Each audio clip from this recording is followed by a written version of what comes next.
especially in the face of prevailing socio-economic challenges. Reflect because they had much money to but the holidays. Others said they came out simply to unwind and clear their minds, describing the year as a good run.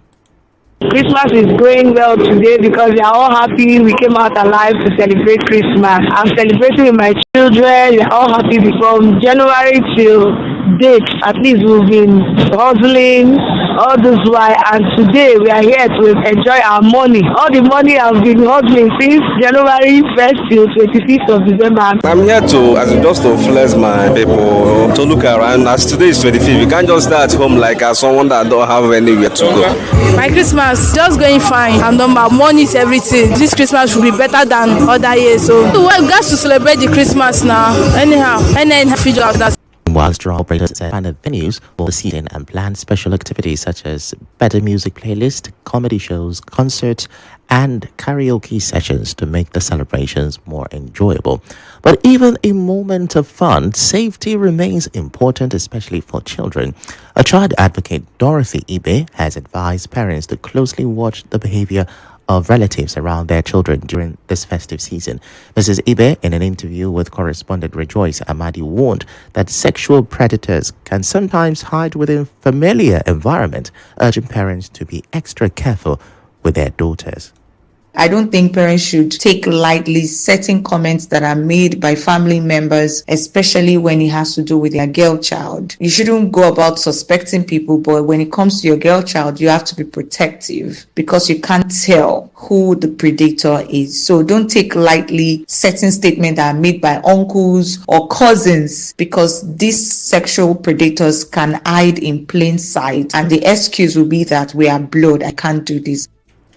Ibe also encouraged parents to talk openly with their children so they can report any inappropriate behavior from friends or family members. Parents should not be carried away by the entire buzz of celebration and family members being around, because that way they are able to pay attention to their girl child. Because most time when a predator begins to sexually harass a child, they want to keep to themselves, especially children who cannot tell their parents about it. They seclude themselves from the crowd. They need to have conversations with their girl child. In the meantime, the wife of the River State Governor, Valerie Fubara, has donated cash and other gifts to the 2025 Christmas babies. Now, Mrs. Fubara made the donation when she visited the River State University Teaching Hospital yesterday, Thursday, to felicitate with families of the babies. She prayed for the babies and their parents. By His grace, ever since we came on board, God has been faithful. When I mean faithful, He has been too faithful. Every year, God blesses us with Christmas gifts. Yeah. Joy will be full. Amen. And I pray also for you parents, what you use to take care of your daughter, you will not lack to train your child in the fear of the Lord. And I pray that your child will continue to grow in the fear of the Lord. The first baby, Eric Chinyere Blessing, was born 27 minutes after 12 midnight, while the second baby, Anne Amadi, was born at 2 a.m. Yesterday. Now, Mrs. Fubara earlier visited the Port Harcourt Children's Home, Borokiri, where she also donated different includes ground oil, toiletries, and many others to the children. She also spoke there. Every other one was born today is a gift to us. So we are happy. Today is a time when we come to show love, we come to show care, and we come to show affection. And I'm giving God thanks for celebrating another Christmas with you people again. Last year, we celebrated Christmas together, and this year, by the special grace of God, we are celebrating Christmas. Now, the state governor's wife was accompanied by several dignitaries, including the Commissioner for Women Affairs, Rosaline Oranta. We'll take a short break now. When we return, human rights lawyers calls federal government low on governance. Stay with us.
This is the news on 92.3 Nigeria Info.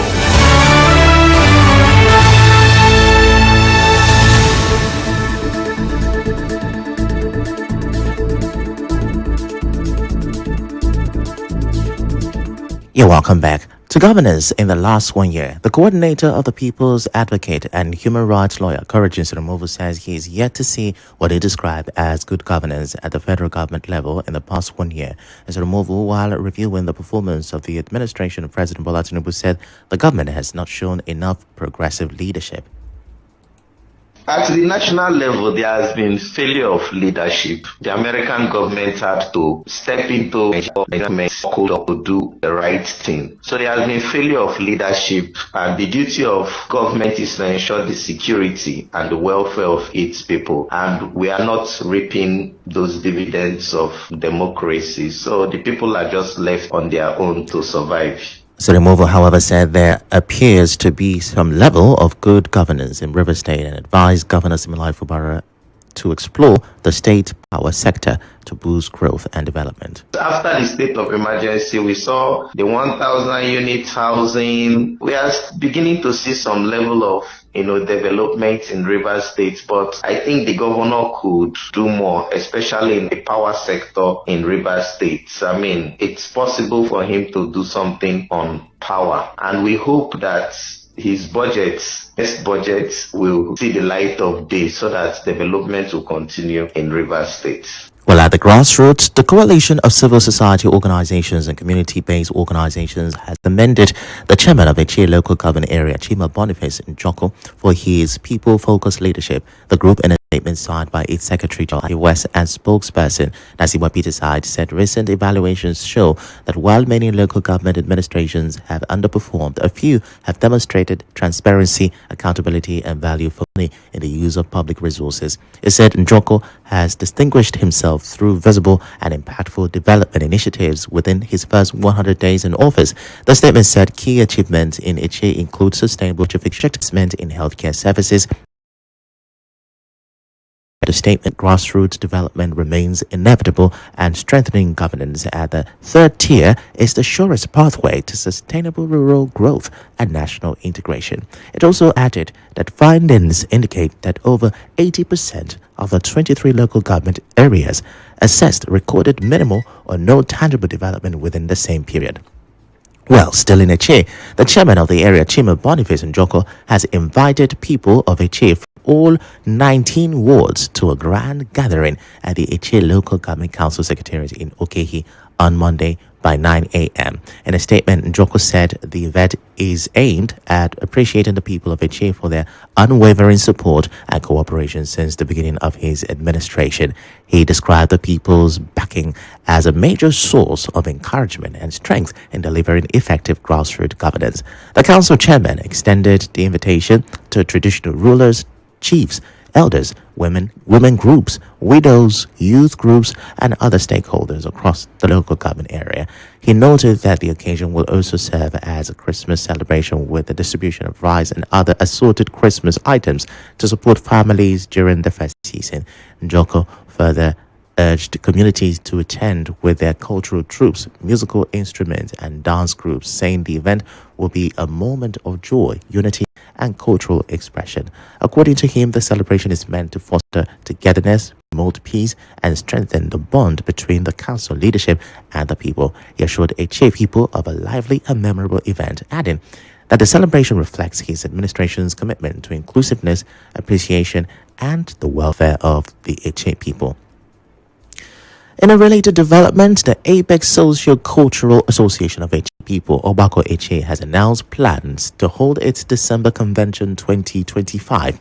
The announcement was made by His Eminence, Oche ENB Oporum Onyishi Eche, a grand patron of the association, alongside the President General of Obako Eche, Dr. Silas Ayaon. They disclosed that the convention is scheduled to hold by 11 a.m. on Friday, 26 December 2025 at Oburu Oba, Umuine Iwodo, the ancestral home of the Eche ethnic nationality. They are calling on all Eche sons and daughters, both at home and in the diaspora to attend the convention, noting that the event is focused on drawing lessons from the past to advance the Ichi nation. The theme of the 2025 convention is connecting the past with the present. The chairman of the occasion is Dr. Ikem Adiele, while Professor Felix Amadi will serve as the guest speaker.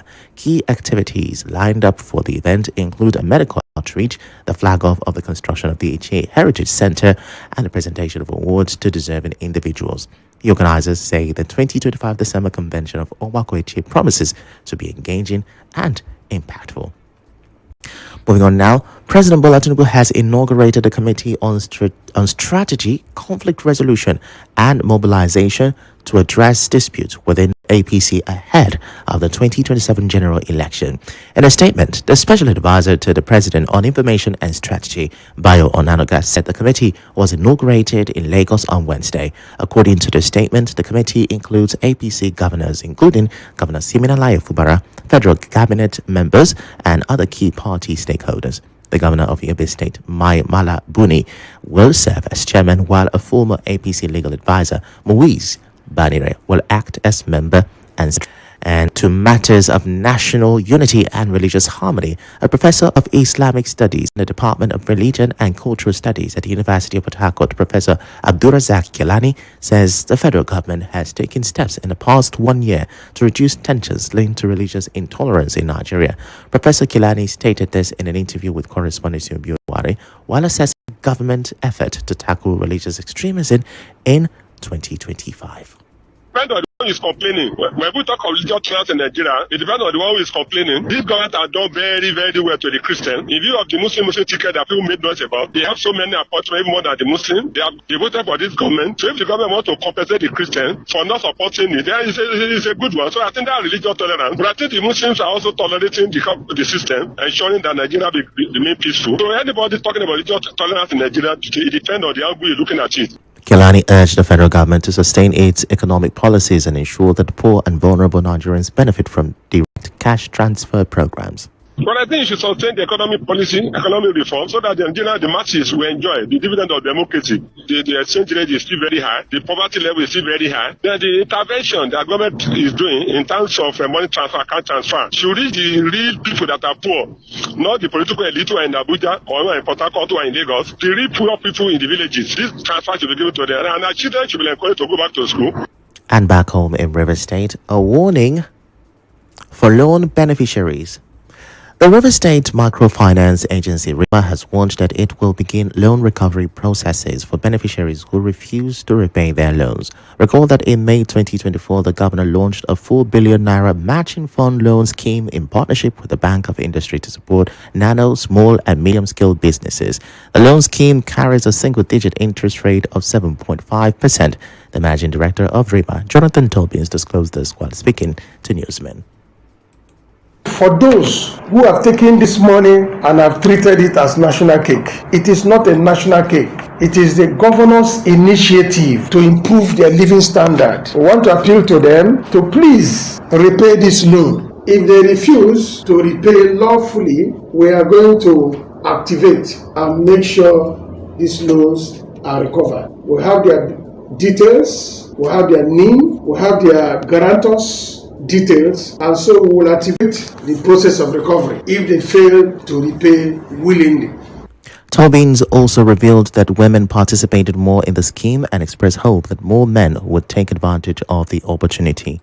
58% of all the loans given out so far went to women beneficiaries, both in number and amount.